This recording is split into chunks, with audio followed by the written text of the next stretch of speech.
wakulima wadogo wadogo bado watabaki ndio msingi wa kilimo chetu, kwa sababu tuna fursa ya kuwa na wawekezaji wakubwa na mashamba makubwa bila kuondoa wakulima wadogo.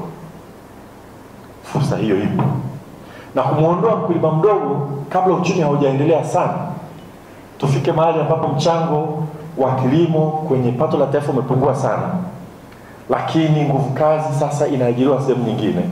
Si tu kwamba italeta maskini mkubwa sana, lakini mliotundisha wakati tunasoma, mimi nimesoma IDS, Dr. Ronaldo, nilisoma mwaka wa kwanza wa IDS, mwaka wa pili IDS, mwaka wa tatu nika opt as an additional subject, nikaandika dissertation, sio kama mnayo hiyo DS 300. Alikuwa anatufundisha, wasema wale Marxist wanasema nguvu ya weka ni labor power yake. Sisi kwetu inasaidia kwamba anakuwa na labor power na ardhi, kwa hiyo namkushe bila maskini wa kutubu. Kwa hiyo swala ambalo lazima tuliangalie tunapokwenda, tusije tukadifferentialize watu wetu tunapokwenda mbele, lakini tunasema kilimo kikubwa tunakikubali na tunakiendeleza. Sasa haya mambo ninazungumza humu tutayasikiliza sana, kwa sababu tumekuwa na uzoefu wa kilimo kikubwa hakiongezi tija, kama wanavyosema kwenye ngano. Tunakwenda huko, lakini mashamba ya Basuki alikuwa na mashamba makubwa na uwekezaji mkubwa kabisa, halafu yameachwa na yanaleta mgogoro, kwa sababu wananchi wanaangalia shamba kubwa lile halilimwi, mwekezaji mwenyewe haonekani, na wenyewe wanahitaji mashamba. Ukienda kule West Kilimanjaro yapo mashamba makubwa ya ngano, lakini yamekatwa pande kukodishia kulima viazi, kulima maharage na kadhalika. Kwa hiyo kweli mashamba makubwa yanaweza kutusaidia sana, lakini lazima tujifunze kwa kule ambapo tumejaribu na hatukuona tunakwenda, kwa sababu tunasema mkulima mkubwa anawekeza zaidi, na akiwekeza zaidi kuna uwezekano wa kuongeza tija. Atawekeza kwenye umwagiliaji, atawekeza kwenye mechanization, atawekeza kwenye mbegu bora, beta agronomy and so on and so forth. Lakini uzoefu ndio huo kwenye miwa. Napo tunalima plantation yani. Sehemu pekee ambako kweli tumefanya vizuri sana ni TPC Moshi. Sisi nchi yetu bado tunaagiza sukari kutoka nje. Na kweli mwanzoni wenye viwanda walisema tunaona sukari inaingia sana nchini, kwa hiyo uwezekano sisi kuwekeza na kuzalisha utakuwa shida. Lakini kwa miaka takriban 6 sasa, serikali iliamua kwamba lile pengo la sukari tunaloagiza tutawapa viwanda hivi viagize, tunagawa. Mwaka huu tumeagiza tani 50,000 nyingi na ziada. Ndio wanasema bei ya sukari hata ikipanda, anaweka sukari dukani kwa kuhodhi, atashangaa kwa sababu sukari tunatosha, tumenunua kutoka Uganda, tumenunua kutoka South Africa, tumenunua sehemu mbalimbali. Sasa kwa miaka 6 hao wenye viwanda wameambiwa nyie ile gap sugar mtaagiza nyingi. Lakini utaona na viwanda mashamba haya yalibinafsishwa, na kuna mikataba kwamba mashamba hayo yamebinafsishwa, uwekezaji wako uende kwa ratiba hii. Alitekeleza ile ratiba ni moja, TPC. Na TPC tija yake ni kubwa, anapata mara 2 kuliko Kilombero kwa uwekezaji wa umwagiliaji na mbegu bora. Of course na hali ya hewa kidogo pale nzuri, lakini huku ingine haya mashamba makubwa pamoja na outgrower system tuna crisis.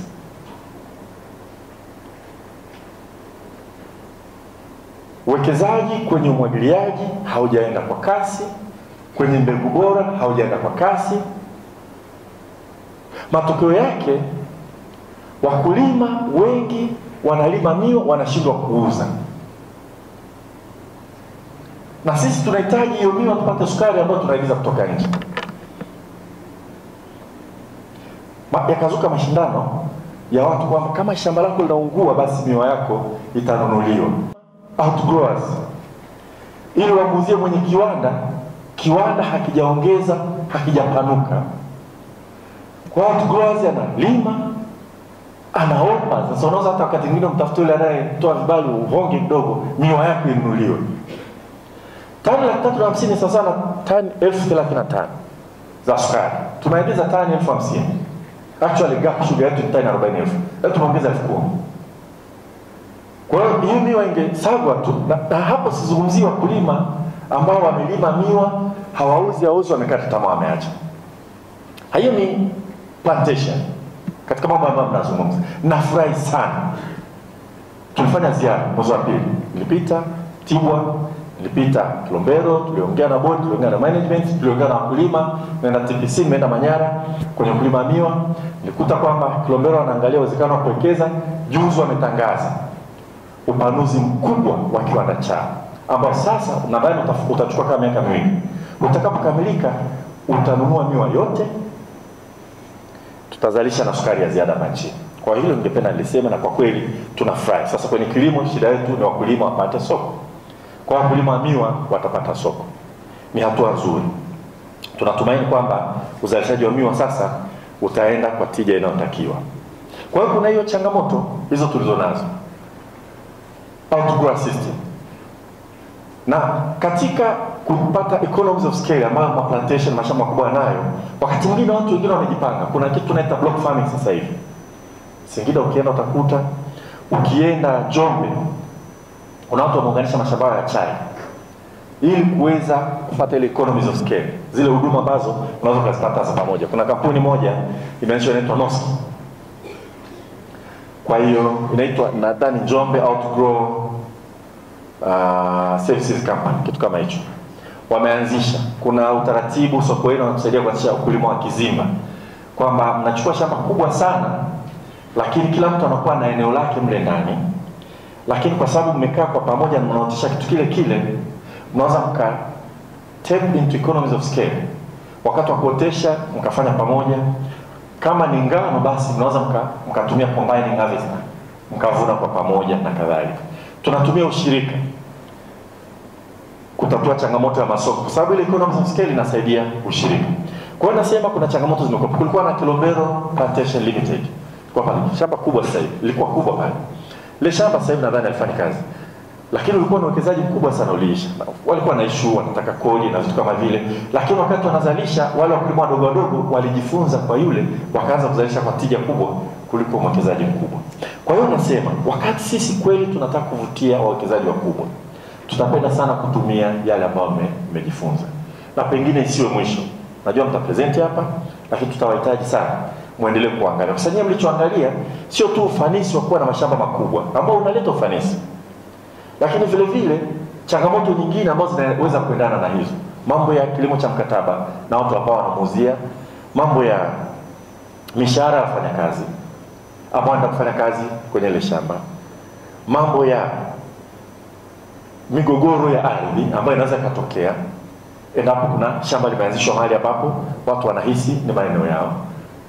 Na nyinyi nimeona nimeandika kwamba kwa sababu mashamba yale ni legacy farm, kwamba yalikuwepo na wakati mwingine kama alikuwa ameachwa watu wameshaanza kuinclude kidogo, alafu unaanza kuanzisha. Hizo changamoto zote na tujifunze kweli, tuone ni kiasi gani ya mashamba makubwa yanatuletea, yanakuwa kama demonstration ya kusaidia watu wengine waendelee. Kwa hiyo nasema ni kweli kilimo cha mashamba makubwa kitasaidia sana sisi kujifunza namna ya kuzalisha kwa tija. Tutaangalia hicho kilimo cha mhogo. Niangalia mbegu za mhogo hapa juzi, sio muda mrefu kama wiki mbili zilizopita, tulikuwa na mkutano wa watu wa mihogo hapa. Tuliangalia mbegu. Kuna mbegu bora za mhogo sasa hivi. Unaweza kupata mara 10 uzalishaji per unit area. Mbegu hizi zimekuwa develop pale Kibaha na taasisi yetu ya uzalishaji. Lakini haraka niseme, kwa hiyo uzalishaji, kuvutia wawekezaji tunavutia na tutapenda waje, tutafanya nao kazi. Kuweka mkataba na wakulima kubwa na vyama vya msingi tutaendeleza. Ni kati ya vitu ambavyo tutafanya sana kwenye kilimo cha alizeti mwakani. Nimekuwa na mazungumzo jana na IFAD, uwezekano wa kuweza kununua mbegu, tuongeze sana kilimo cha alizeti. Tutafanya juhudi sana za ugani, lakini tunatarajia hivi viwanda vya kukamua mafuta ambavyo vinafanya kazi kama miezi 2-3 kwa mwaka, vinaishiwa alizeti, vinafunga. Wakati wananchi wana ardhi ya kulima alizeti, hawa wananchi wananunua mafuta yanayotoka nje.